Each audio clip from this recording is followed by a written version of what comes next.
शम मंगलमय, शांतिदायक तथा भ्रम का निराकरण करने वाला है। शम से परम कल्याण की प्राप्ति होती है और शम ही परम पद है। शम की प्राप्ति से पूर्णतया तृप्त हुए जिस पुरुष का चित्त शम विभूषित होने के कारण शीतल एवं निर्मल हो गया है, उसका शत्रु भी मित्र बन जाता है। जैसे चंद्रोदय होने से क्षीर सागर की शुभ्रता बढ़ जाती है, उसी प्रकार जिनका चित्त शम रूपी चंद्रमा से भली भांति शोभित हो गया है, उनकी परम शुद्धता की अभिवृद्धि होती है। जिनके कलंक रहित मुख चंद्र में शम श्री शोभित होती है, वे अपने गुण रूप सौंदर्य से दूसरे की इंद्रियों को वश में कर लेते हैं तथा वे ही कुलीन शिरोमणि एवं वंदनीय हैं। त्रिलोकी की राज्य लक्ष्मी भी वैसा आनंद नहीं प्रदान कर सकती जैसी आनंददायिनी साम्राज्य संपत्ति के सदृश शम विभूतियां होती हैं।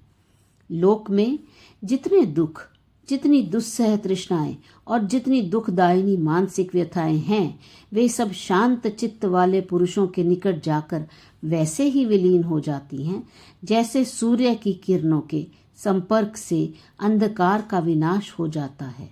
शम परायण पुरुष के दर्शन से समस्त प्राणियों का मन जैसा आह्लाद पूर्ण एवं प्रसन्न होता है, वैसा चंद्रमा के दर्शन से नहीं होता। इस जगत में जैसे अपनी माता पर सभी का विश्वास रहता है, उसी प्रकार शम युक्त पुरुष पर दुरात्मा अथवा धर्मात्मा सभी प्राणी विश्वास करते हैं। इसलिए रघुकुल भूषण राम, तुम भी अपने मन को जो समस्त शारीरिक कलेशों तथा मानसिक व्यथाओं से कंपित और तृष्णा रूपी रस्सी से आबद्ध है, शम रूपी अमृत के अभिषेक से प्रकृति स्थित करो, क्योंकि जो शमनिष्ठ है उस पुरुष से पिशाच, राक्षस, दैत्य, शत्रु, व्याघ्र अथवा सर्प कोई भी द्वेष नहीं करते। जिसके समस्त अंग उत्कृष्ट शम रूपी अमृत कवच से भली भांति सुरक्षित है, उसे दुख उसी प्रकार पीड़ा नहीं पहुंचा सकते जैसे बाण हीरे को बेधने में असमर्थ होते हैं। निर्मल तथा शम विभूषित समबुद्धि से पुरुष की जैसी शोभा होती है, वह शोभा अंतःपुर में विराजमान राजा को भी नसीब नहीं होती।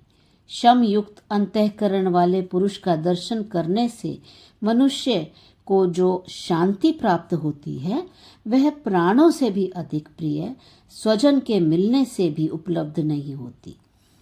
इस लोक में जो शम से सुशोभित तथा लोगों द्वारा प्रशंसित समवृत्ति से सबके साथ उत्तम वर्ताव करता है, उसी का जीवन सार्थक है। इसके विपरीत का जीवन तो निरर्थक ही है। जिसका मन उद्दंडता रहित हो गया है, ऐसा शम परायण श्रेष्ठ पुरुष जो कर्म करता है, उसके उस कर्म की ये समस्त प्राणी प्रशंसा करते हैं। जो पुरुष प्रिय और अप्रिय को सुनकर, स्पर्श कर, देखकर, खाकर और सूंघकर न तो हर्षित होता है और न खिन्न होता है, वह शांत कहा जाता है। जो प्रयत्नपूर्वक इंद्रियों को अपने वश में करके समस्त प्राणियों के साथ समतापूर्ण व्यवहार करता है तथा न तो भविष्य की आकांक्षा करता है और न प्राप्त का परित्याग करता है, वह शांत कहलाता है। जिसका मन मरण, उत्सव और युद्ध के अवसर पर भी व्याकुल न होकर चंद्रमंडल के समान निर्मल आभा से युक्त रहता है, वह शांत कहा जाता है। हर्ष और कोप का अवसर उपस्थित होने पर भी जो पुरुष वहां अनुपस्थित के समान न हो तो हर्ष को प्राप्त होता है और न क्रोध ही करता है, बल्कि उसका मन गाढ़ निद्रा में सोए हुए पुरुष के मन के समान निर्विकार रहता है। वह शांत पद से व्यवहत होता है, जिसकी अमृत प्रवाह के सदृश सुखदायिनी तथा प्रेम पूर्ण दृष्टि सभी प्राणियों पर समान रूप से पड़ती है, उसकी शांत संज्ञा होती है। जिसका अंतःकरण शीतल हो गया है एवं जिसकी बुद्धि मोहाच्छन्न नहीं है तथा जो लौकिक विषयों के साथ व्यवहार करता हुआ भी उनसे आसक्त नहीं होता, उसे लोग शांत कहते हैं। सम्यक प्रकार से व्यवहार करते हुए भी जिस पुरुष की बुद्धि आकाश के सदृश निर्विकार होती है, राग द्वेष रूप कलंक से लिप्त नहीं होती, उसे शांत कहा जाता है। तपस्वियों, विद्वानों, याजकों, नरेशों, बलवानों और गुणियों के समुदाय में शम युक्त पुरुष की जो विशेष शोभा होती है, जिस गुणशाली महापुरुषों का मन शम में आसक्त हो गया है, उनके चित्त से निवृत्ति का उदय होता है। ठीक उसी तरह जैसे चंद्रमा से चांदनी प्रकट होती है, जो गुण समूहों की परमावधि है तथा जो पुरुषार्थ का मुख्य भूषण है, वह श्री संपन्न शम संकटों तथा संपूर्ण स्थानों में भी अपने प्रभाव से सुशोभित होता रहता है।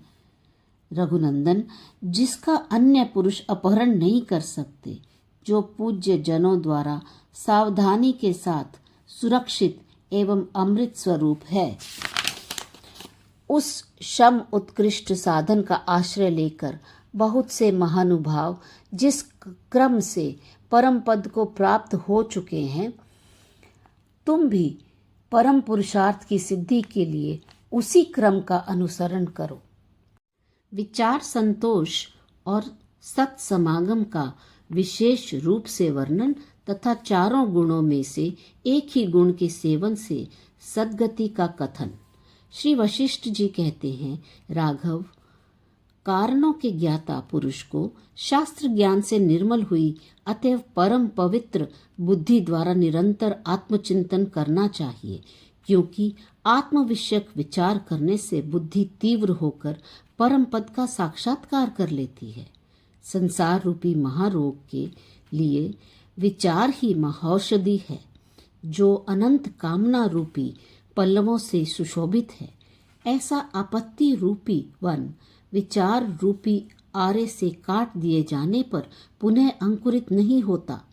लौकिक दुख से पार होने के लिए विद्वानों के पास विचार के अतिरिक्त दूसरा कोई उपाय नहीं है। सत्पुरुषों की बुद्धि विचार से अशुभ का परित्याग करके शुभ को प्राप्त होती है।